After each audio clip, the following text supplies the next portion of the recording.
Olá, eu sou a Liboni e eu sou o diletante profissional. Nesse vídeo eu vou falar sobre Star Wars, Os Últimos Jedi, o segundo filme da terceira trilogia. E eu ia fazer dois textos, um com spoiler, um sem. Mas daí eu pensei melhor, normalmente quando eu faço uma resenha, eu faço na intenção de recomendar alguma coisa pra alguém. E alguma coisa assim que de outra forma, sem uma recomendação, sem alguém falando vai ver e tal, essa pessoa não ia ver o filme ou ler aquela HQ. Por isso que normalmente eu não dou spoiler, ou eu coloco o spoiler à parte quando eu faço uma resenha. Mas vamos combinar, né? Ninguém precisa de uma motivação extra pra ver Star Wars. A série tem uma base de fãs absurda. A pré-estreia, meia-noite de uma quarta-feira, teve dezenas de salas lotadas. E olha só, o filme tem 2 horas e meia, ou seja, muita gente passou a noite sem dormir só pra ver o filme. Então, é seguro presumir que o filme ele não precisa de ajuda de opinião de ninguém para ser um sucesso. E pra grande base de fãs, mesmo se o filme for criticado, não importa, porque eles vão no cinema, porque a Disney conseguiu reacender essa religião espacial e transformá-la. Então, dito isso, eu vou falar sobre o filme já falando sobre os spoilers, porque a maior parte das coisas que eu tenho para comentar sobre ele trata de pontos específicos. Então, assim, eu gostei do filme, eu acho que eu gostaria dele simplesmente por ele existir, né? Mas, dito isso, assim, a primeira impressão que eu tive do filme é que teve uma mudança drástica na direção no decorrer ali. Eu acho que os primeiros 2/3 do filme são meio sem graça, são meio mornos. E eles são assim, visualmente eu acho eles muito bregas. A cena que a Leia tá morrendo no espaço é de uma cafonice assim, assustadora. Tudo bem, tem o choque dela usar a força pra se salvar, tal, que era uma coisa que ninguém esperava. Mas eu não gostei da cena, eu achei a cena assim, né, sei lá. A sala do trono do Snoke, ela é bem bizarra, com aquele fundo vermelho, meio sem nada, assim. E como muita coisa no filme, não parece que foi inspirado só no visual da série original. Mas parece ser uma coisa assim, de design de 30 anos atrás. E, sei lá. Até a cena quando os rebeldes se retiram pro planeta Crate e rola a batalha lá, eu achei o filme bem em qualquer nota, assim, principalmente em termos de ação, e eu achei que a fotografia tava bem deprimente, sabe?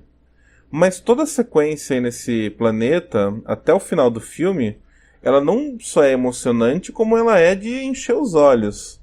Por isso que eu achei que em algum momento teve uma direção, assim, alguém assumiu ali o comando e falou, não, agora a parte da ação aqui a gente vai fazer e vai fazer ser bem legal. E é curioso que, assim, é uma questão mais de ritmo do que de trama, porque acontece muita coisa no filme e muita coisa surpreendente. Nesse aspecto, assim, não tem nem o que reclamar, né? O filme foi muito diferente de qualquer coisa que eu imaginava que fosse acontecer. Não só a questão da Leia usar a força para se salvar, mas a história do Luke, o plano final dele, e aquelas duas grandes surpresas ali no meio do filme que são totalmente anticlimáticas e muito bem-vindas, né? A morte do Snoke, que é assim, acontece quase como um choque, assim, uma coisa que você não está esperando mesmo. E a revelação sobre quem são os pais da Rey. Essas são aquelas duas coisas, assim, que você esperava que fosse totalmente diferente, mas, assim, eu gostei muito de ficar paralisado pela surpresa. E eu gostei demais deles terem optado pela Rey ser ninguém na história.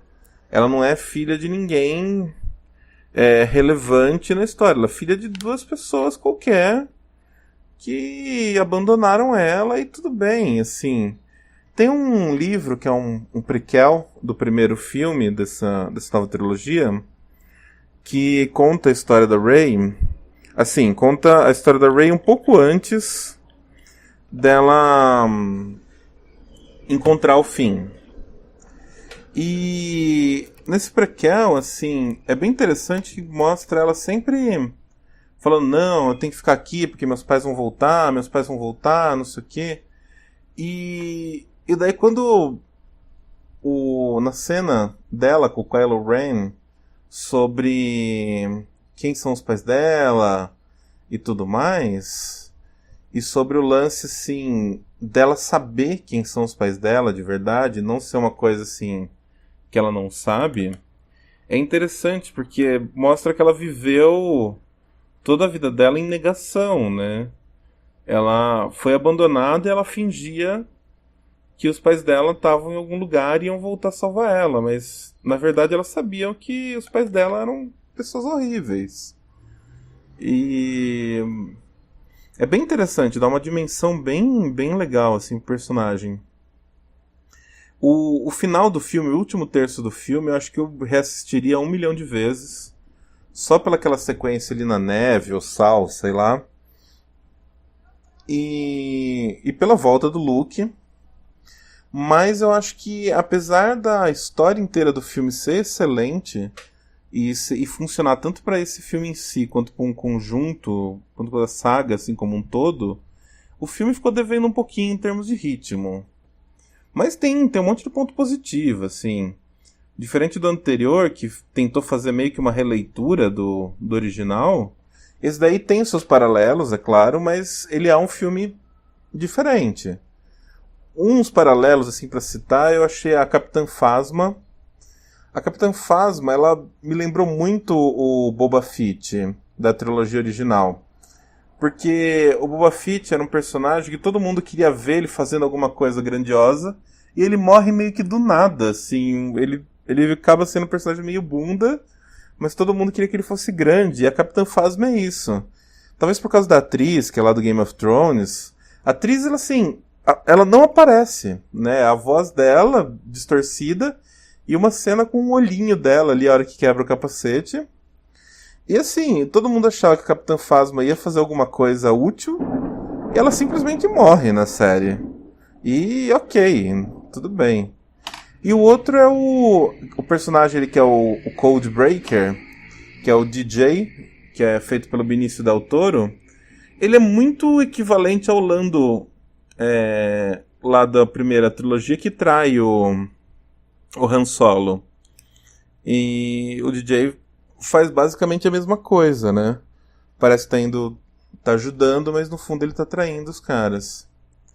Tem uma questão que eu gostei bastante no filme, mas que me pareceu muito ser copiado do Battlestar Galactica, que é a sequência da fuga dos rebeldes com a Primeira Ordem correndo atrás deles, e daí eles ficando naquele impasse. Parece muito os 2 primeiros episódios do Battlestar Galactica. Mas tudo bem, porque assim, Battlestar Galactica é uma baita série, merece ser copiada e tudo bem, e chega até a ser uma ironia, né? Porque a série original do Galactica era uma derivação de Star Wars, assim. Era bem sobra de Star Wars. Fora isso, eu adorei a participação do Yoda, dando o recado ali pros fãs, destruindo o cânone do passado, falando sobre o quanto o fracasso ensina. O robozinho, BB-8, que apesar de muito exagero, assim, é um personagem cheio de surpresa, assim, cheio de grandes momentos, que é engraçadinho, tudo, o filme inteiro é bem bacaninha. Rolou uma polêmica aí, que eu vi meio por cima, sobre as pessoas falando que ali no meio do filme tem a questão das armas, né, dos caras que enriqueceram vendendo armas pros 2 lados da guerra. Agora, eu não sei porque as pessoas estão debatendo esse tema como se fosse novidade, porque assim, 90% da ficção americana pós 11 de setembro é sobre isso. Sobre armas, sobre venda de armas para exércitos diferentes, sobre empresas paramilitares. Então, assim, sabe, é um debate que já foi esgotado e, assim, o Star Wars sempre foi muito claro nesse aspecto do que diferenciava o bem do mal ali na série. Os dois estão dispostos a fazer sacrifícios de soldados, mas o lado do mal sempre tratou os soldados como algo que tá ali pra morrer mesmo. Se você vê as navezinhas ali da Primeira Ordem, que eram as navezinhas do Império, elas são naves que não oferecem agilidade de ataque, mas oferecem zero de proteção. Tanto que os X-Wing acabam abatendo muitas dessas navezinhas sem cair, né? Porque o lado dos rebeldes sempre pensa em proteger os soldados deles. E é o que aquela personagem que salva o Finn, a Rose, ela fala, né? Não vamos ganhar atacando quem odiamos, mas salvando a quem amamos. E que é uma puta frase no filme. Dá pra falar um milhão de coisas, dá pra citar um monte de referência legal. Tem o lance do rastreador, que eles vão tentar desligar na nave, que parece o capacitor de fluxos de Volta pro Futuro. Mas, assim, ficar citando esses easter eggs, sei lá, não é minha praia. O filme tem uma baita história, mas eu achei que ficou devendo um pouquinho na direção. Essa aqui é minha conclusão final aí. E o que vem depois? Olha, eu não quero nem dar palpite sobre o que vai vir depois desse filme, porque eles se mostraram tão dispostos a fazer o que eu não estava pensando, que, sei lá, pode vir qualquer coisa. Mas, se fosse pra dizer, eu acho que vai ser um eco ali do final da primeira trilogia. A Primeira Ordem vai ser derrotada por um sacrifício ali de última hora do Kylo Ren. A Rey vai ficar reconstruindo os Jedi. E a República vai ser reestruturada. Eu não sei o que eles vão fazer com a Leia. Se vão fazer tudo em CGI ou se vão matar ela logo no começo do próximo filme, tirar da cartola um novo líder para a República. Mas, assim, pelo filme anterior e por esse, ela parece ser uma personagem muito central na história. Então eu acho que a morte dela foi, assim, uma coisa que realmente ninguém estava esperando, né? Sobre atuações, assim, o Star Wars ele nunca foi famoso por isso e nunca dependeu de bons atores para ter sucesso. Mas nesse filme tem uma participação da Laura Dern, que é uma atriz que está nessa nova temporada do Twin Peaks, e ela deu um show à parte. Ela tem um personagem muito legal, que é a Vice-Almirante Holdo, que é outro daqueles personagens assim que tem aos montes no Star Wars, que são assim, um puta personagem legal que vem, faz um negócio super legal e morre ali, pá. E eles são legais por isso, né, por ter esse ciclo curto de heroísmo, mas é uma pena, né, quando você vê um personagem desse crescer, se formar e morrer. Mas enfim, é isso que eu tinha pra falar sobre Star Wars. E espero que vocês tenham gostado. E deixe aí seus comentários, o que vocês acharam do filme e tal. E estamos aí. Até o próximo vídeo. Curta, compartilhe. Valeu!